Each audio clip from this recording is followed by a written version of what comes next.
Bonjour Stéphane, comment vas-tu? Salut Julien, tout va bien et toi? Ça va, merci. Aujourd'hui, jeudi 6 août 2026, on se retrouve pour décrypter le marché résidentiel du Grand Vancouver et l'évolution sur le front des taux hypothécaires et des stratégies associées, dont tu es le Ouais, spécialiste. Donc, pendant que nous survolons cette belle partie du monde qui est la Grèce, superbe. oh là là, qu'est-ce que j'aimerais y retourner. J'y suis déjà allé et j'aime beaucoup de choses en Grèce, l'histoire, l'art culinaire, les côtes, voilà. Ouais, La c'est Méditerranée. magnifique. Exact. Écoute, j'ai un collègue qui est dans mon équipe, ici à Vancouver. Il est grec et depuis maintenant 1 an et demi, OK. il travaille depuis la Grèce. Donc il est conseiller hypothécaire. Les autorités financières lui ont donné l'autorisation de travailler depuis la Grèce. Et donc, il fait ses hypothèques, ses financements depuis la Grèce, depuis chez lui, pour des clients Ah bon? canadiens. C'est pas lui dans le bateau, là, en train de faire la sieste? Ça doit être lui. Eh ben, on lui souhaite tout le Sûr. meilleur. Lui, voilà, work from home, mais Il a tout compris. il a bien exploité le truc, là. Bon, on est content pour lui. Super. Alors, avant de commencer avec notre programme habituel, je te propose que nous faisions une petite mention sur la situation malheureuse des feux dans la région de Ouais. la Colombie-Britannique, parce que on n'est pas un cas isolé, ça brûle dans beaucoup d'endroits du monde. Mhm. Et beaucoup en Colombie-Britannique, on a beaucoup de forêts et Ouais. avec notamment des communautés qui sont à risque, que ce soit dans le nord de la province ou même dans la ville de Kelowna, et même ici à Mhm. proximité de Vancouver, il y a vraiment des zones qui sont très à risque avec des gens qui peuvent peut-être perdre leur maison ou des gens qui ont perdu leur maison. Exactement. Ouais. Donc, je mettrai ce lien en description de la vidéo. Si vous voulez faire une donation, je vais moi-même faire une donation à hauteur de 100 $. Mhm. Voilà. Si vous-même vous voulez soutenir ces communautés en souffrance, voilà, c'est le moment de le faire. Il faut le faire. Il faut le faire. C'est une situation qui devient de plus en plus grave, comme on le sait. Je sais qu'on a des auditeurs qui nous écoutent depuis la France. Et les incendies ont été et sont toujours présents en France et dans des proportions hallucinantes. Ici aussi, et comme tu le disais, un petit peu partout dans le monde. Donc, il faut vraiment qu'on fasse quelque chose. Et aussi en Grèce. Euh, Et aussi en Grèce. Mm. euh, alors, attends, je regarde s'il y a éventuellement. Oui, il y a la Fondation de France qui vous permet de faire des dons pour la canicule et les incendies. Et donc, et là, Et et ouais. je mettrai aussi ce lien, hop, en description. Je vais le mettre là, je vais bien le ranger. Voilà, Mm. le don, vous pouvez le faire ici. Voilà, on est plein de petites zones sur la Terre, mais on est tous au même endroit, sur la planète Terre. Ouais. Mm. Et c'est pas évident ce qui se passe en ce moment. C'est pas évident, c'est très très dur pour les pompiers. Il y a beaucoup d'épuisement à la Mhm. tâche, ce qu'on comprend, beaucoup de dangers pour Oui. eux. C'est compliqué. Étant issu d'une famille de pompiers, Oui, avec certains membres toujours en activité, je peux te ouais, confirmer la situation. ouais, ouais, ouais, ouais. Donc voilà. Donc ces liens seront en description. Allez, c'est parti pour notre programme habituel. Donc on va revoir l'offre, la demande, l'évolution des prix, ainsi que l'évolution du prix au pied carré sur les condos de la revente dans la municipalité de Vancouver, comme à notre habitude, et voir un peu si les évolutions et comment les interpréter pour les mois à venir. Allez, c'est parti avec l'inventaire total, donc l'offre, Mhm. qui continue, on va dire, son retournement. On a tapé le plafond de verre. Le niveau est toujours élevé puisqu'on est à 26% au-dessus de la moyenne des 10 ans. Okay, donc, ce n'est pas parce qu'il y a Ok. un retournement qu'il n'y a plus d'inventaire. Non, on est toujours bien en deçà de ce qu'on est habitué. Et ce retournement est notamment dû avec des vendeurs qui viennent pas sur le marché. Ouais. Oui. D'accord. D'accord. Est-ce qu'il y a un petit effet au niveau de la saison? Traditionnellement, ici, le marché actif se déroule pendant le printemps. Est-ce que là, le niveau de propriété en vente rebaisse un petit peu parce qu'on rentre dans l'été? Non, Ou pas forcément? non, pas forcément, parce que ça, c'est un graphique qui fait sur qui lise sur 12 mois. D'accord. Donc, ça D'accord. permet d'avoir une visibilité plus claire. Mhm. Mais par rapport à l'année dernière, on est en dessous de 4% par rapport à l'année dernière. Et après, en termes de nouveaux Ok. listings, on est à moins 11% par rapport à l'année dernière. D'accord. Donc, juillet 2025, par rapport à juillet 2025. Ouais. OK. Exact. Bon. Donc, des niveaux d'inventaire. Bon, moi, ça ne me déplaît pas en soi, des niveaux d'inventaire élevés. Ça permet, en tant qu'acheteur, de pouvoir en fait chercher un bien qui correspond à la propriété idéale, hein, comme on l'a déjà mentionné, euh, et, euh, et de prendre un peu plus son temps. Okay, c'est OK. quelque chose qu'on n'a pas toujours évoqué dans notre podcast, mais il y avait une période où les acheteurs n'avaient pas le temps, tout simplement. Donc, d'accord. Donc, on est dans ce qu'on appelle traditionnellement un marché d'acheteurs maintenant. Ah, c'est un marché équilibré, bonne question. D'accord. Ouais, c'est un marché équilibré parce qu'en fait, donc, il y a ce qui s'appelle il y a une donnée qui s'appelle le Sales to Active Listing Ratio. Ouais. Ouais. OK? Donc, sur 100 listings, combien se vendent? D'accord? Donc, en moyenne, D'accord. il est à 13%. Pour les maisons détachées, il est à 10,5%. Pour les maisons de ville, 15,8%. Et les appartements, 14%. OK? Et entre 12 et 20, c'est un marché équilibré. Ah ouais, Au-dessus de d'accord. 12, c'est la force aux acheteurs. Au-dessus de 20, c'est la force aux vendeurs. OK. OK? OK. Donc là, on est dans la fourchette. Peut-être les maisons détachées où les acheteurs, ils ont un peu plus de leverage. Mais en général, voilà. Mhm. Mhm. OK. Donc ça, c'est ce qui... Oui.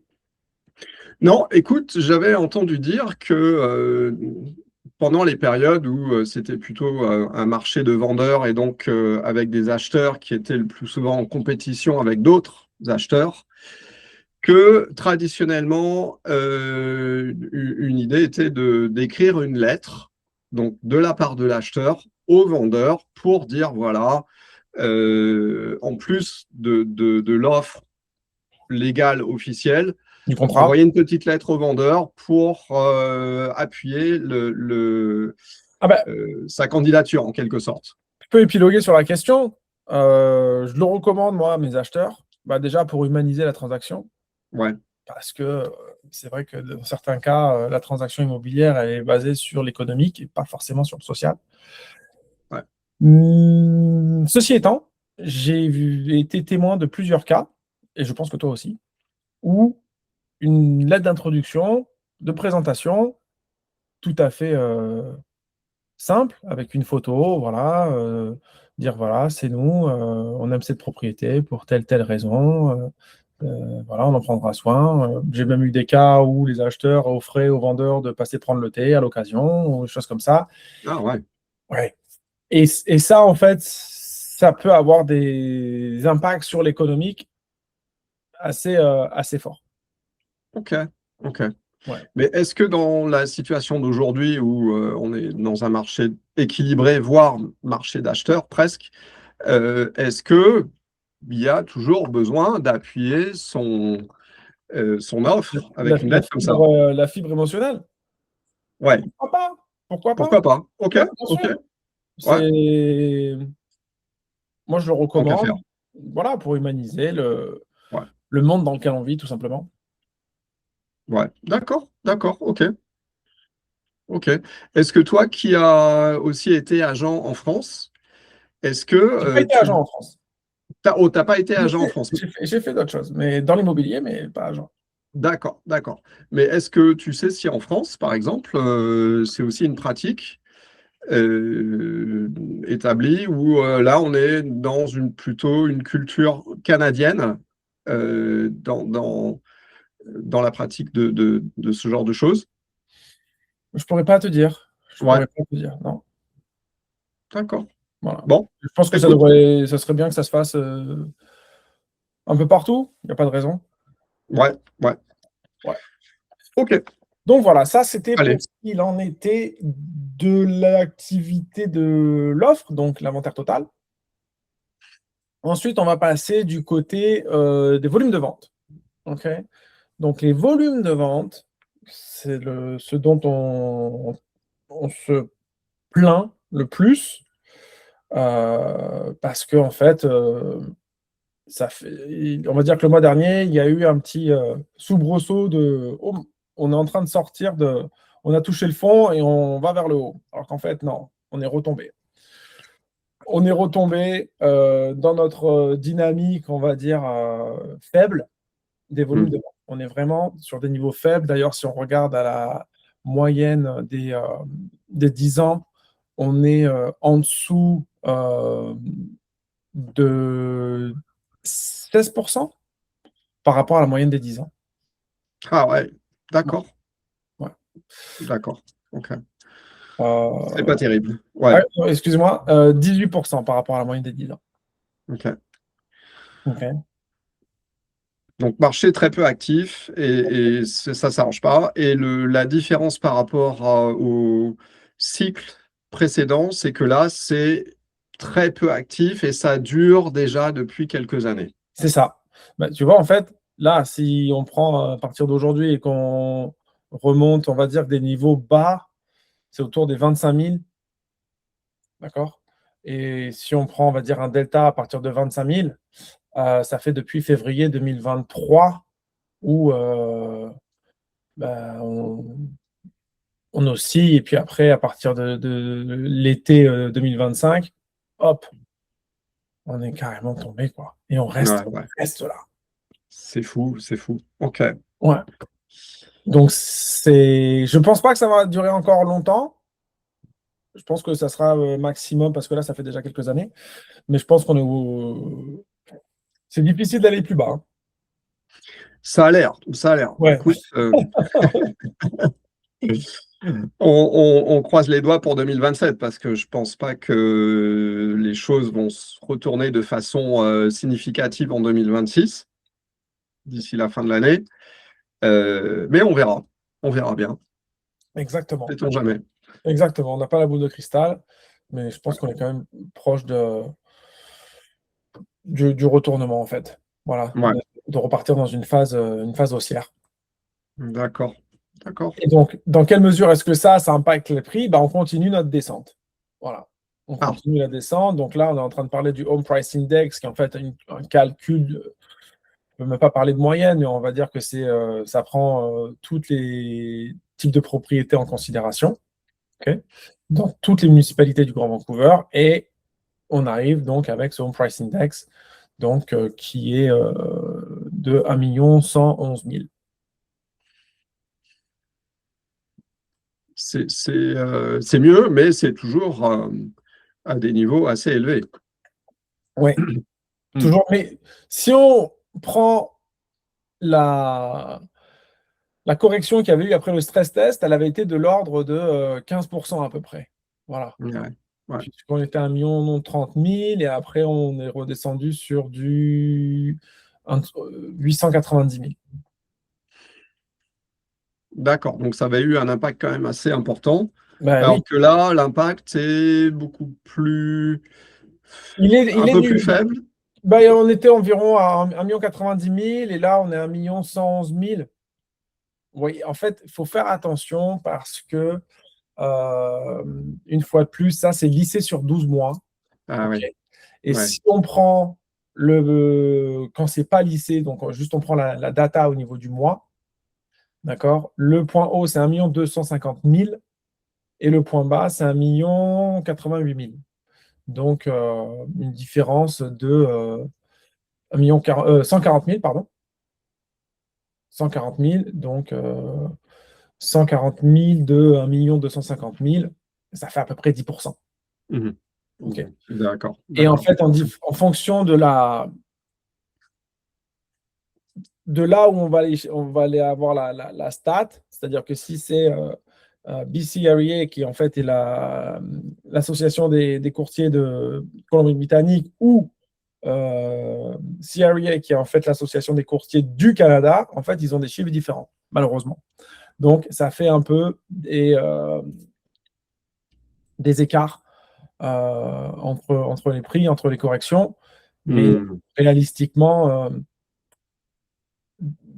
on peut dire que on est, nous, sur notre marché de Vancouver, on peut le regarder, hein, Vancouver, la correction, elle est 1 300 000 et là, on a 1 186 000. Donc, ça fait 110 000. Ouais, non, c'est du même acabit que celui de la région. Donc, j'aurais tendance à dire que, et surtout, et c'est notre prochain slide, surtout quand on regarde l'évolution au prix, au pied carré des condos sur la municipalité de Vancouver. Donc, on a continué notre descente aussi. Donc, on a cassé 1000 pour être aujourd'hui à 982. Et le plus haut, c'était 175 000. Donc, ça fait une baisse de... Bah, ça fait un peu plus que 10%. 10%. Ouais. Mais à la différence des autres, du Home Price Index, c'est-à-dire que là, le Home Price Index, en fait, en 2019, après, on a été chercher bien plus haut. Donc ça, c'est surtout dû à des maisons détachées, des maisons de ville. D'accord? Là, D'accord. il n'y a pas eu un décrochage entre 2019 et le plus haut de 2022. Puisqu'en fait, là, tu comprends ce que je veux dire ou pas? Ouais, En fait, je comprends, ouais, le tout à plus haut fait. de 2018, le plus haut de 2018, 1 30 000 et 1 90 000, ça fait 60 000. Okay, donc, ça fait, si on ajuste, ça fait à peu près 6%. D'accord. Alors que là, le plus haut de 2018, il était à 1023, et là, le plus haut, il est 1077. Donc, il n'y a pas un gros écart, en fait, entre les deux. Ouais, d'accord, d'accord. Ça fait, on est plutôt de l'ordre de 5% en l'occurrence. Si tu regardes les choses dans les grandes lignes, tu peux te dire, là, si je regarde la fin du graphe à partir du premier pic, en fait, grosso modo, on reste quand même dans la même zone de prix. Tout à fait. Hein, Tout à fait. voilà, On est entre simplifier. 934 et 1075. Ouais, d'accord. Voilà. Et on est encore dans cette trend, Ouais, qui est c'est ça. certes C'est ça. horizontale. C'est ça la tendance, en fait. Exactement, parce que quand tu regardes le début du graphe, alors je ne vois pas bien les années, ça démarre en quoi? En 2005. 2006? 2005? Ouais. On voit quand même une évolution progressive jusqu'à l'arrivée du pic donc c'est 2018, c'est ça? Du premier grand pic. Oui. Et c'est là qu'après, comme tu dis, on part en horizontal avec Ouais. finalement presque une stabilité des prix, presque. Ben là, on l'avait eu déjà en 2008. En fait, ça, il y a le deep là de la crise financière Ouais, US ouais. et immobilière. Et ensuite, jusqu'en 2014, du même 2015, ça avait fait, pareil, une tendance horizontale. Ouais. C'était, et puis après, ça a explosé. Ouais. Et ça, c'est donc les achats, enfin les acheteurs, les investisseurs, notamment étrangers et surtout asiatiques. Et ensuite, là, c'est Covid.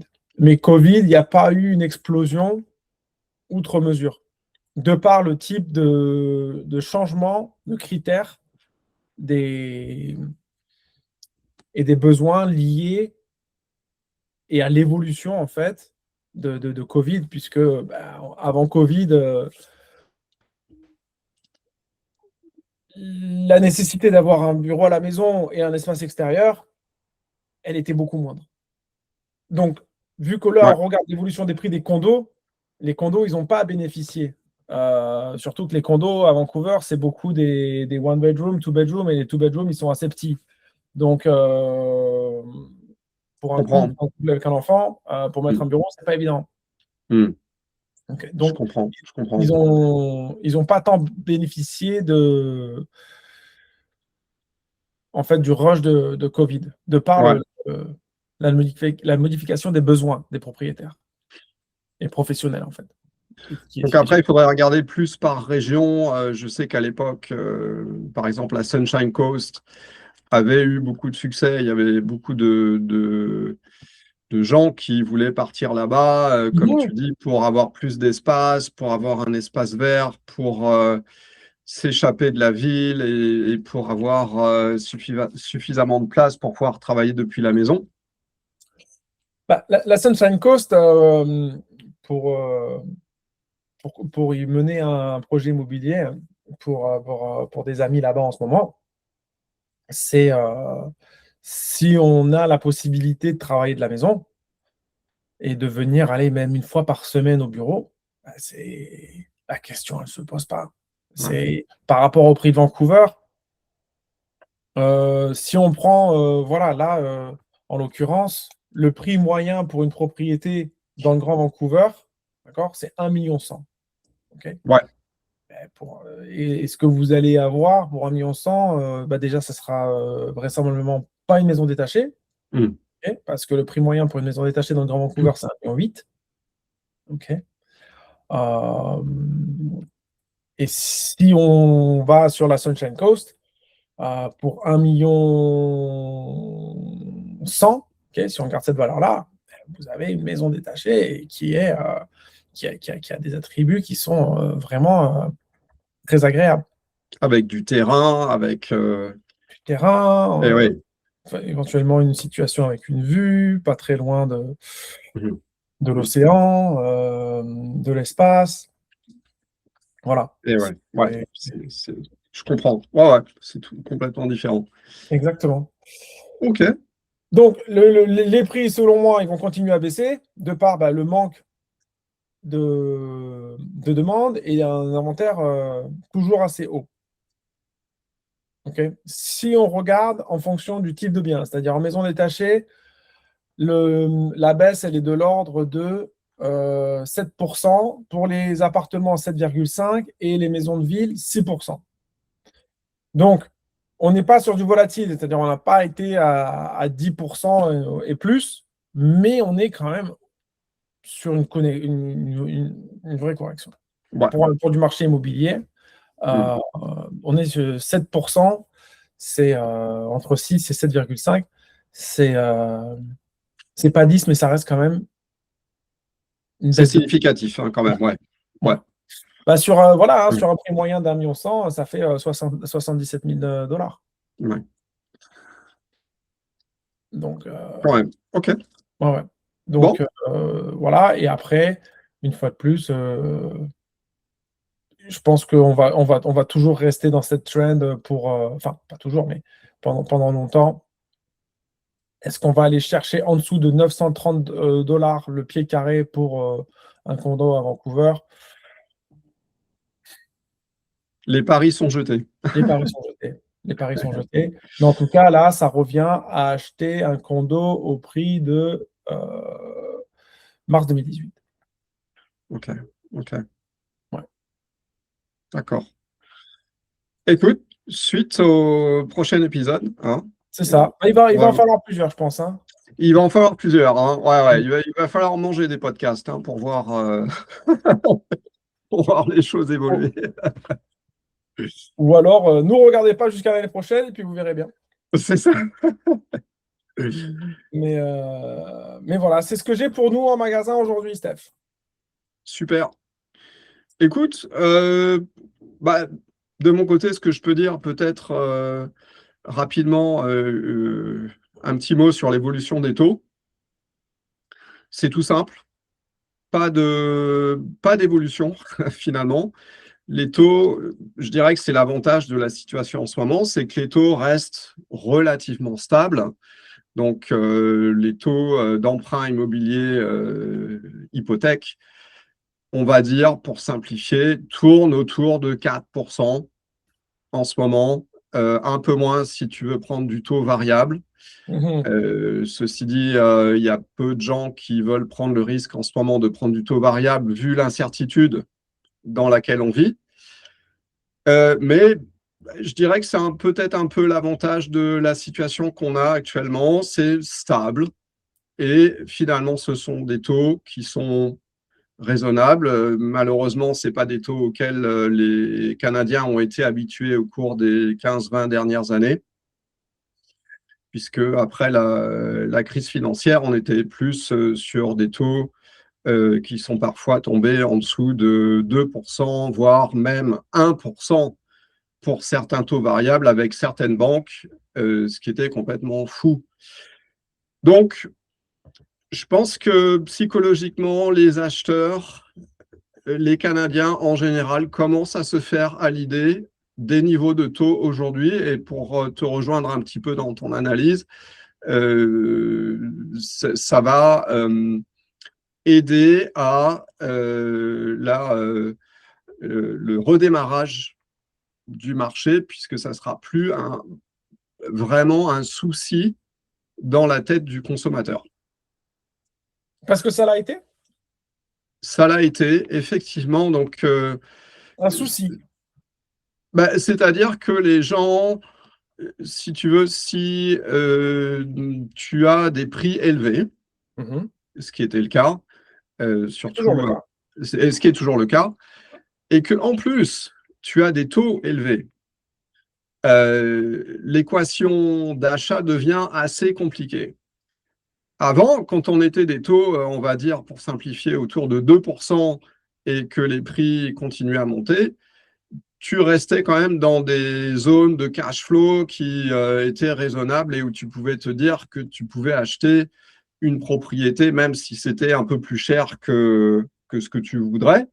Mais c'était compensé, ton coût finalement était compensé par un taux plus bas. Ensuite, ce qui s'est passé quand les taux ont fini par remonter, surtout pour contrecarrer l'inflation qui était revenue à grand galop, ça a bloqué les acheteurs. Ça a bloqué les acheteurs, déjà de par la situation économique, inflation, etc. Tu te dis que ce n'est pas le bon moment d'acheter. En plus, quand tu fais les calculs, ton coût, il est vraiment pas bon. Des prix élevés, des taux élevés, et c'est pour ça qu'on a vu notamment disparaître les investisseurs Allez, immobiliers. c'est parti. Ils sont partis, ça n'a aucun sens. Peut-être que ça revient un petit peu maintenant, si les prix recommencent à baisser, si les taux sont stables, ça peut recommencer à être intéressant éventuellement. Je pense qu'il faudrait des niveaux de taux encore un petit peu plus bas. Voilà,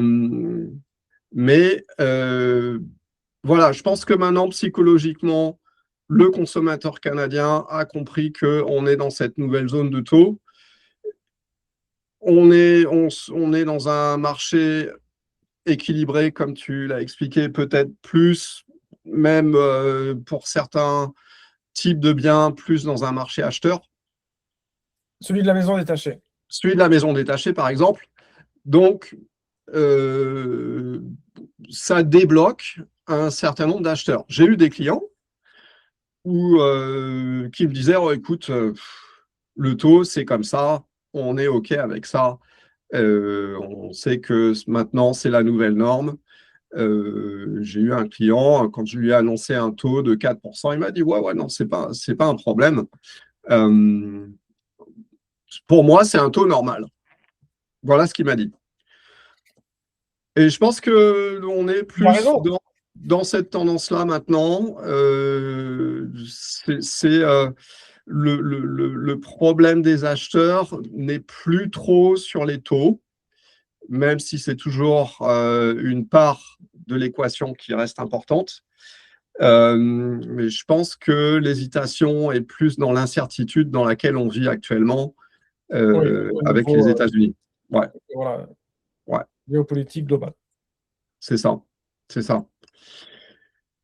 Bah, d'ailleurs, on faisait toujours un petit point sur le cours du pétrole, ce qu'on peut faire tout de Oui, suite, parce qu'on avait, enfin, en tout cas, surtout moi, j'avais dit, il faudra quand même faire gaffe, parce que si on est à 100 ou au-dessus de 100 pendant une période euh, prolongé. prolongée, il va y avoir, voilà, ça va être compliqué. Et en fait, il semblerait que si les prix du pétrole on n'est pas rentré dans un choc pétrolier en l'occurrence, d'accord, Ouais. on le doit à la Chine. Ah bon? Mhm. Ah, parce qu'ils ont arrêté, enfin, ils n'ont pas arrêté, mais ils ont réduit leur consommation.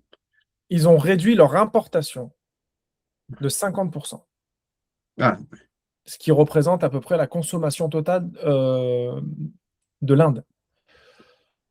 c'est énorme. C'est énorme, C'est énorme. c'est énorme. Ok. Ils nous ont fait un coup à la chinoise dont seul, Hmm. il y a que, je pense qu'il y a que qui peuvent le faire. Il n'y a que qui peuvent faire ça.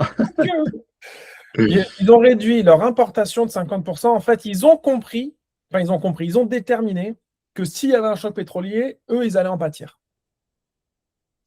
Clairement. Ouais. Et ils étaient préparés. Et donc, comment est-ce qu'ils pallient le fait qu'ils importent 50% en moins? C'est qu'ils vont aller chercher dans leurs réserves. Et ils s'étaient constitués beaucoup de réserves. Et ils en ont encore pour un moment. D'accord. D'accord. Ok. Ouais. Ben, je pense que tous les pays ont plus ou moins pioché dans leurs réserves et je sais que les États-Unis l'ont fait de façon assez importante. Mais ce qui n'empêche pas les États-Unis de continuer à importer du pétrole. Oui. Même si aujourd'hui, avec 13,8 millions de barils par jour, les États-Unis sont les plus gros producteurs de pétrole Mmh. au monde, ce qui n'était pas le cas, on va dire, 15-20 ans en arrière. Ils ont vraiment augmenté leur production de façon significative, euh, on va dire, au cours de la dernière décennie. Ce qui change aussi peut-être un peu la donne. Mais en tout cas, là, on est à 78 $. On n'est jamais resté à 100 ou au-dessus de 100 très longtemps. Donc l'inflation, il y en a, mais c'est pas un problème. Et les banques centrales, elles vont pas essayer de suivre le chat, en l'occurrence, la personne au pouvoir aux États-Unis, avec tout ce qu'il dit et son contraire Mhm. en fonction de la Lune. Et je pense qu'il faut s'attendre à un statu quo jusqu'à, en tout cas, la fin de l'année, où après, il y aura l'élection des midterms aux US, Mhm. qui va renforcer ou amoindrir les pouvoirs du président américain, Ouais, et éventuellement revenir à plus de stabilité. Éventuellement. éventuellement, on va voir. On va voir. Mais logiquement, les midterms sont mal partis pour les républicains et donc pour Trump. Malheureusement, il sera toujours au pouvoir. Donc, on verra. On verra ce On que ça verra. change. Ce qu'on peut se dire, quelque part, le côté rassurant de tout ça, c'est que comme tu le montres sur ton graphe du cours du pétrole, malgré cette crise qui est majeure, on arrive quand même à trouver d'autres solutions. Les pays arrivent à trouver d'autres solutions et l'inflation n'est pas partie en cacahuète comme on pouvait se l'imaginer. Quand ça avait été le cas avec l'invasion de la Russie en Ukraine en 2022. Ouais. Mm-hmm. Et même Ouais. là, hein, il y avait eu un pic, après c'était redescendu. Mais des fois, je me dis, j'ai l'impression d'être dans les années 80 parce qu'on est toujours en 2026 dépendant du pétrole, en fait. Mais quand même, il y a de l'évolution parce que, notamment en Europe, la première source d'énergie, pour la première fois, a été l'énergie renouvelable avec un parc de panneaux solaires assez important. Ah ouais, d'accord. Donc les D'accord. Européens, ils ont quand même, ils commencent déjà la, le départ, les Et alternatives, on va dire. Ouais. Le la Chine nucléaire aussi. et le nucléaire. En fait, entre le nucléaire et l'énergie renouvelable, voilà, ils misent là-dessus pour pas avoir à dépendre de pas avoir à se manger un choc pétrolier, tout simplement. Exactement. La Chine fait pareil. Et la Chine fait pareil. Mais Ouais. le problème, c'est que là, en ce moment, avec la Chine, c'est que eux, là, ils ont réouvert les usines à charbon. Donc, c'est pas joli, joli. Mais voilà. Ouais, ouais. Ok. OK. Écoute, bon, très bien. Pour le prochain coup, il y a des choses dont j'aimerais parler. Donc, Mais tu as toute cette liberté. merci. On n'est pas encore censuré. Euh, des solutions pour les populations qui commencent à devenir plus âgées, comme on le sait, les populations vieillissent un petit peu partout dans le monde. Regarde-nous. Euh, comment? Regarde-nous. Regarde-le, regarde la couleur de ma barbe. Et donc, au Canada, il y a des solutions qui sont quand même intéressantes, qui n'ont pas forcément toujours bonne réputation, donc qu'on appelle les hypothèques inversées ou renversées. En anglais, c'est reverse mortgage, dont je vous parlerai la prochaine fois. OK. Voilà. Et il y a des choses intéressantes et il y a des mythes un petit peu négatifs sur ce type de financement qu'il faut peut-être rectifier dans une certaine mesure. Et tu vas t'en occuper. Je vais m'en occuper. Merci beaucoup. Est-ce que, si vous êtes arrivé jusque-là, dans la vidéo, est-ce que une vidéo spéciale sur la Smith Maneuver et ses fonctionnements vous intéresse?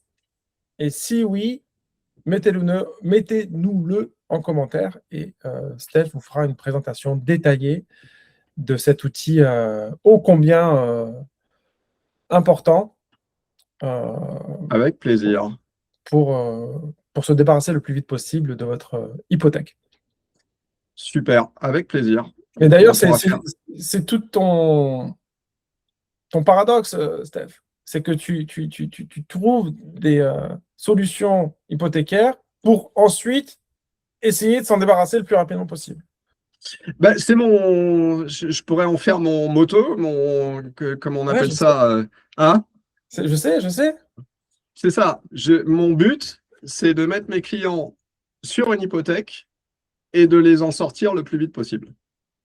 C'est beau. C'est ça. C'est ça le business model et je pense que les gens aiment bien. Et moi, mon but, c'est une fois que la transaction est faite, que ce soit à l'achat ou à la vente, que mes clients soient heureux. Donc, c'est un peu plus dur à quantifier. En tout cas, c'est mon but. Voilà, c'est mon motto. Écoute, dans les deux cas, c'est ce qu'on recherche, hein. On veut que les gens soient heureux et on essaye d'apporter du bonheur dans les ménages. Exactement. Bon, Exactement.